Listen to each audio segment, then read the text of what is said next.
श्री शिवाय नमस्तुभ्यम। दोस्तों, श्रद्धा और विश्वास ही भक्ति का आधार है। योग, तप और साधना ही शक्ति का आधार है। जीवन में थोड़ी भी भक्ति है तो बेड़ा पार है। जीवन में शक्ति है तो सुखी संसार है। दोस्तों, सावन के इस पावन महीने में मानव वातावरण में भगवान शिव कण कण में बसे हैं। भगवान शिव सृष्टि के पालनहार हैं और सृष्टि की रचना करता भी भगवान शिव हैं। भगवान शिव ने हमारे जीवन में भक्ति प्रदान की है। हमें भक्ति करनी चाहिए। कहते हैं सावन के महीने में अगर भगवान शिव को मनाना है, सबसे उत्तम महीना है सावन का महीना। तो दोस्तों, आज सावन के इस महीने के मंगलवार वाले दिन एक कथा सुनते हैं। ये कथा जो है त्रेता युग से है। तो चलिए सुनते हैं इस कथा को। एक समय सृष्टि में जल तत्व अदृश्य हो गया। सृष्टि में त्राही मच गई और जीवन का अंत होने लगा।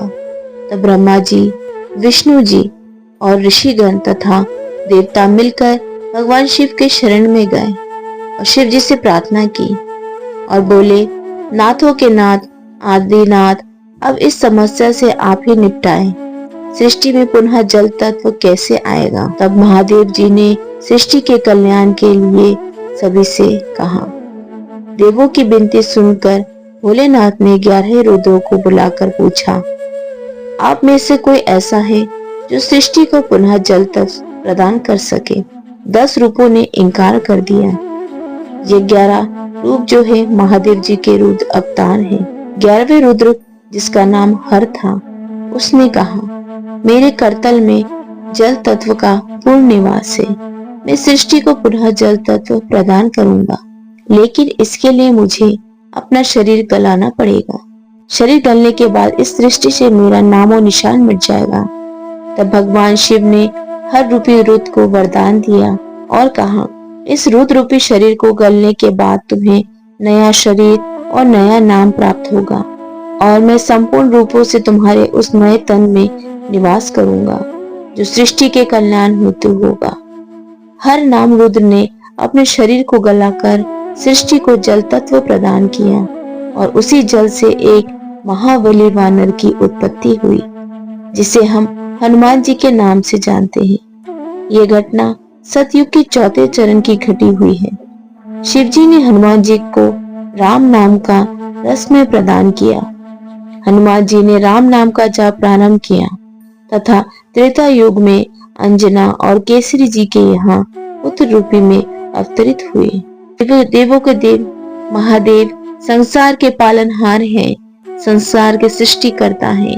महादेव एक एक क्षण, एक एक पल सृष्टि की रक्षा के लिए तत्पर रहते हैं, चाहे वो देव हो, असुर हो या मृत्यु लोक के निवासी हो। वो सभी के लिए दयालु है।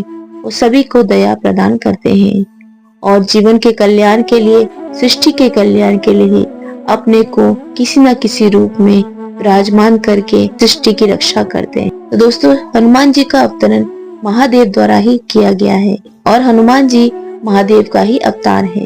इसलिए देवों के देव महादेव और हनुमान जी दोनों एक रूप हैं और आज विशेष मंगलवार सावन का अत्यंत महत्वपूर्ण है। इसलिए आज के दिन आप मंगलवार के शाम को हनुमान मंदिर में एक दीपक जरूर जलाएं, वो भी महादेव के नाम पे समर्पित करें। महादेव ही हनुमान है, हनुमान ही महादेव है, दोनों का रूप एक है। तो दोस्तों, आपको ये कथा कैसी लगी कमेंट करके जरूर बताइएगा और मेरे चैनल को लाइक शेयर सब्सक्राइब कीजिएगा। हर हर महादेव। श्री शिवाय नमस्तुभ्यम।